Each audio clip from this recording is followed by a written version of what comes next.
In this section, we'll look at the foreign policy of Nixon's successor, Gerald Ford, who was president from Nixon's resignation in August 1974 through the 1976 election. And now, Ford obviously wanted to distance himself from Nixon and the whole Watergate mess. But in foreign affairs, he kind of kept the Nixon program. He even kept Nixon's advisor, Kissinger. And he, like Nixon, worked for détente with the Soviets and to improve relations with China. In late 74, early in his presidency, Ford traveled to Vladivostok in the Soviet Union and concluded an agreement to limit both sides, America and the United States, to 2,400 nuclear launchers and 1,320 MRV intercontinental missiles.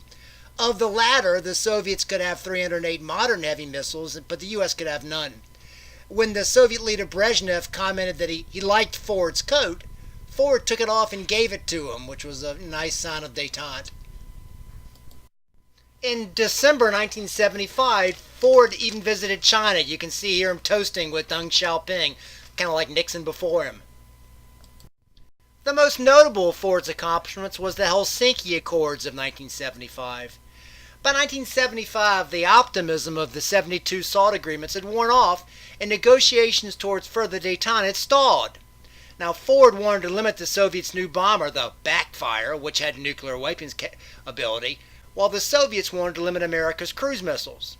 So when leaders of over 30 nations met in Helsinki, Finland in 1975, there was no agreement on these issues, but Ford did turn the discussions to the matter of human rights.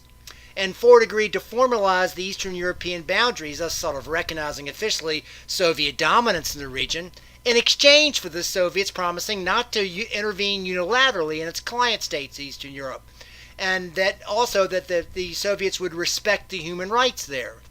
The Helsinki Accords became famous for this multinational declaration of human rights and is often cited by groups such as Amnesty International. Of course, like Nixon, Ford embraced realpolitik at the same time. With the African nation of Angola set to become independent from Portugal in 1975, Ford allowed Kissinger to organize a covert operation to promote a post-independence pro-Western government. Now, the result of this was just years of civil war. The Soviets and the Cubans sent troops in to support the so-called MPLA, which established a tentative government, while the Americans and South Africans secretly supported rebel groups such as the UNITA. The Civil War continued throughout the following decades and took the lives of over 500,000 people.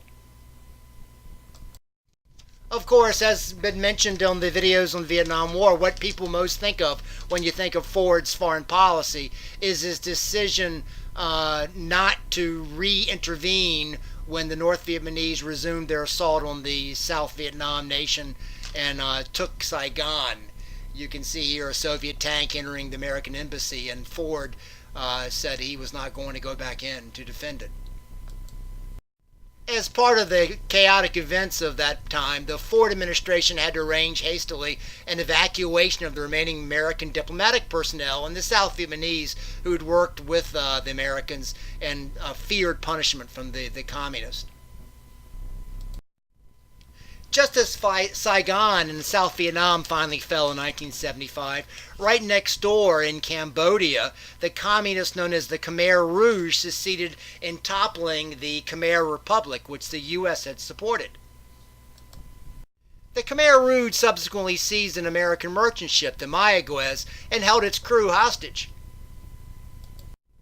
While the Khmer Rouge's motives in the seizing of this American ship was unknown, and it even appeared a little bit that the Khmer Rouge might be willing to release his hostages, Ford knew that the whole thing made America appear weak, and accordingly he launched a military rescue operation.